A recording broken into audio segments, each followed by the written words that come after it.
Hey, so I just got a question just a few minutes ago from a client who was doing a check-in, and I wanted to just do a video on this because actually we got a couple people who wanted to know about restaurants, and since they're beginning my program, and I wanted to touch base on that and tell you. So the client had said a couple things that I want to cover, so bear with me while I go over this because it's super important and it's a really good question. She said that she went to a restaurant and she was able to get like salmon and some rice maybe and some vegetables, but she didn't know how to measure it and she wasn't sure about the macros of it since it wasn't a chain location that she could look at on the internet and find the macros for. But then also she said that she was feeling really guilty about the food that she ate too. So the first thing I want to tell you is to answer the question for if your food is, all the restaurants now, the chain restaurants do offer on their website, kind of like maybe a calculator or nutrition. I know restaurants will, like Qdoba is one that Macro Counters and Chipotle use a lot because it has like, what do you want to call it? Where you add recipes, you pick your burrito and you add things to it and then it creates the macros for you. So that's really nice. And that's a very easy way that if you're out and about and you go, oh, like I want to get my macros for Subway or whatever, you can easily do that by their serving sizes. And I really like that. Some people don't plan their trackers ahead of time and they're out and they're like, what could fit in my tracker? And they'll be able to find that on the internet. So that's very cool. You're going to use a website called fatsecret.com. It's FATSECRET, fatsecret.com.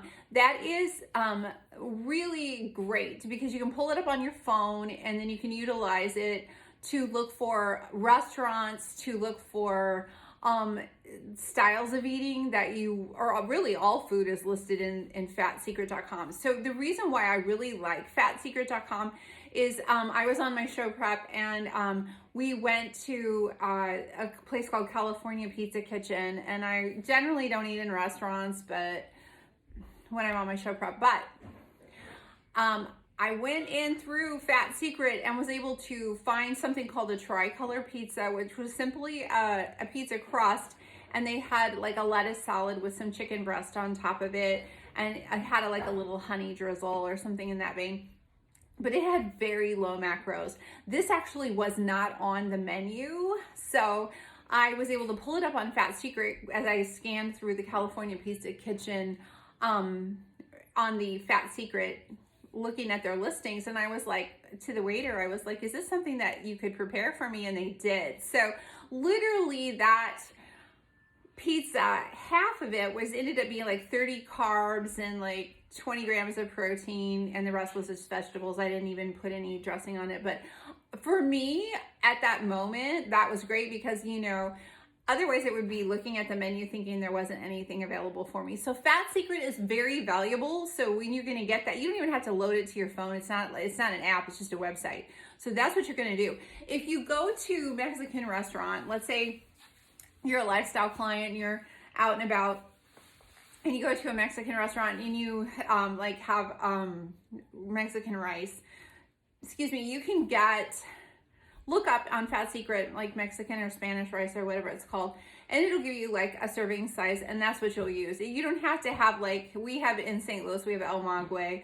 That's not a chain. That's just like a family-owned thing. So I'm going to look for Mexican restaurant type foods or something in that vein. Find something similar to it, and then eat a smaller portion than you think that you should. And you should be okay with that. Generally, when I'm with my restaurants, if I'm in prep, I don't eat in restaurants generally when I'm on my prep, especially if I'm close to my show, and that's just the way our team is, because we can't prepare it ourselves. We don't know what's in the food. So I'm just being very honest with you. For our competition team, we do not eat out during our show prep. But when we are in improvement season and my lifestyle clients, we do eat out. So this is going to be valuable information for you if you're seeing this and you're also on the competition team, is to actually bring your scale with you. I bring my scale with me when I'm sometimes. Otherwise, you can go by what's on the internet if it's a chain. If you don't have access to it, you're going to use your palm size for a serving size, and it's going to be small. So you're always going to choose something that's smaller than what you think you should. A lot of times they serve up food and it's like 3 times the portion of what we really should be eating. So if you go to a restaurant and you have extra food, take it home with you and or share it or whatever. But you know, that's what we do, and that's a really solid way that you don't, if you're someone who doesn't feel comfortable bringing a scale with you, I mean, I do, I don't, nobody cares, but like if you are like, I don't want to do that, then you figure out how you're going to manage your portions if you're not using a chain restaurant, and you'll be good. I think that's a really great question, and I'm really super glad you asked about that. Okay, so the other part of that question was about feeling guilty about the food that she ate too. So we're gonna stop that right in the beginning of this. For this client, we're gonna help her with that right off the bat. We hear that a lot with clients because they've assigned a morality to food. Food has no morality. Food and sex, unless you put religion with it, and it doesn't need any shame with it at all. So we need to stop doing that and discussing food as something that we should feel guilty about. So this journey has nothing to do with whether food is good or bad. It's neutral. Exercise is not punishment. So my whole point of this video was to give you the actual solution to the problem for clients who are struggling with restaurants, which everyone does. And then also to remove the guilt that comes along with, you know, what did I do? Did I screw up my program? Absolutely not. No, you did not screw up your program. There are no fails in my program. What is in my program is learning. So that client went to the restaurant. She didn't know what to do. She did the best that she could. She came back and asked her coach what she should do. And I made a video for her to help her so that the next time she goes out, she's fully prepared.